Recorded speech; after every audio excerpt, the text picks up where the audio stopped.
So next, we need the sample statistic. Recall, the test statistic can be any number we want to attach to the observation, in this case, an observation about 2 samples. Or maybe better described as one bivariate sample, but we'll have more to say on this later. The most obvious test statistic would be the difference in the means for the 2 groups. And we will use a simulation shortly to help us understand this. But instead of using the difference of the means, we are going to calculate a t-ratio for this difference. Recall, the nature of a t-ratio is the observed difference divided by some measure of what we might reasonably expect due to chance. In our case here, the numerator will be the difference in the sample means, and the denominator, our measure of chance variation, will be the estimated standard error. Here's where things get tricky, and it involves a bit of math. But in the end, we'll trust that our statistical technology will do this for us. But it's still a good idea to have a general understanding of what's happening under the hood of the engine. Remember, the standard deviation squared is the variance. The sample variance is the sum of squared deviations, often just called the sum of squares, divided by the degrees of freedom. Now, technically, each group has its own variance, and in turn, it has its own sum of squares.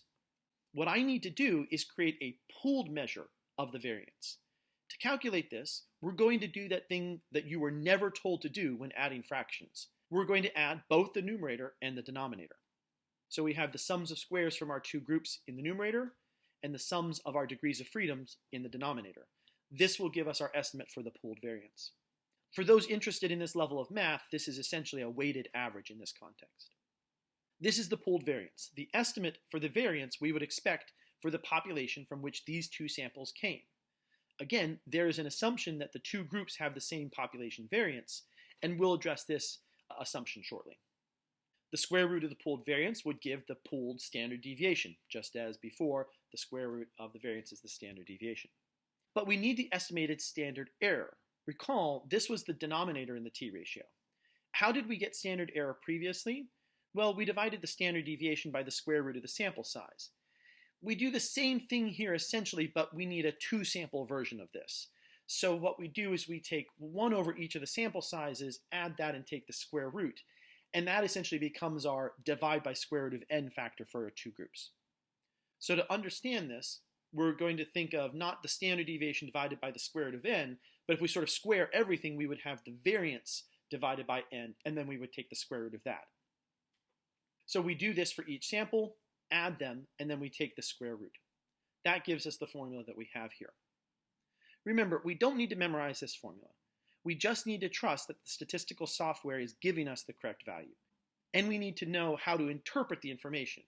And in this case, we do need this information because we might need this to calculate the effect size. Again, we'll see more on this shortly.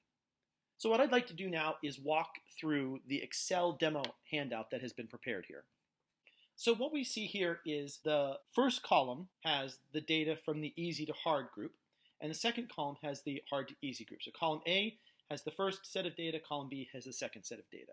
As we already noticed, there's a different number of individuals in each group, and that's actually not necessarily a problem in and of itself. So what we've calculated first is the means for each group. And we notice that the easy to hard group has an average of 27 and change, whereas the hard to easy group has an average of 31.7 and change. Now again, the higher the number, the more anxious the individuals. So on the surface, it appears here that the students seeing the hard to easy questions had reported a higher level of anxiety. Now, once we come up with the order of subtraction, we need to stick with that order for all future subtractions. In this case, we've taken the average from the hard to easy group and we subtracted the average from the easy to hard group. So essentially, we've taken the average from the column B and we've subtracted the average of column A. That order of hard to easy minus easy to hard, we need to retain that order for all of our future subtractions throughout. So the next thing we do is we find the sample sizes, which has been reported there, and then we calculate the standard deviations. So we have these 3 statistics for each of our 2 groups, so a total of 6 summary statistics. Now, if you don't actually have the data and you just have these 6 statistics, you could simply punch those numbers in and this Excel template would actually work to generate the desired answer. Now, we notice to get the sums of squares, we're using the formula for the variance. The sums of squares are simply the squared standard deviation times the degrees of freedom. And we're incorporating that to get the sums of squares for each group. The total degrees of freedom are simply the degrees of freedom from the first group plus the degrees of freedom from the second group. which are each of the sample sizes minus 1, and if we add that together, the formula is simply the sum of the two sample sizes together less 2. Now we have the formula for the t-ratio provided here. So once we have the degrees of freedom, we find the pooled variance by adding the sums of squares together and dividing by the total degrees of freedom. That gives us the pooled variance, and we take the square root of that to get the pooled standard deviation. But more importantly, if we look at the formula in cell E21, we see the formula that takes the pooled variance and the sample sizes to give us the estimate for the standard error. Next, we see the formula for the t-ratio in cell E23. That's simply the difference between the sample means in cell E5 divided by our standard error estimate in E21. And then we have the t-dist function.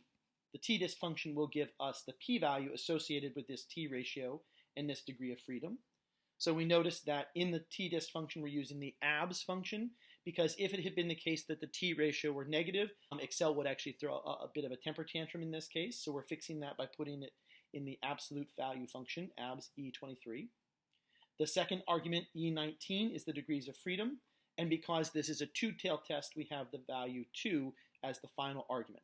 And that gives us a p-value of about 0.021.